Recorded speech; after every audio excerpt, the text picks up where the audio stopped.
بسم الله الرحمن الرحيم.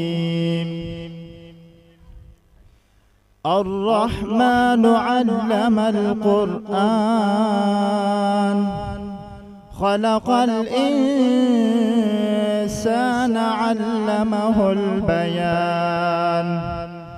الشمس والقمر بحسبان، والنجم والشجر يسجدان.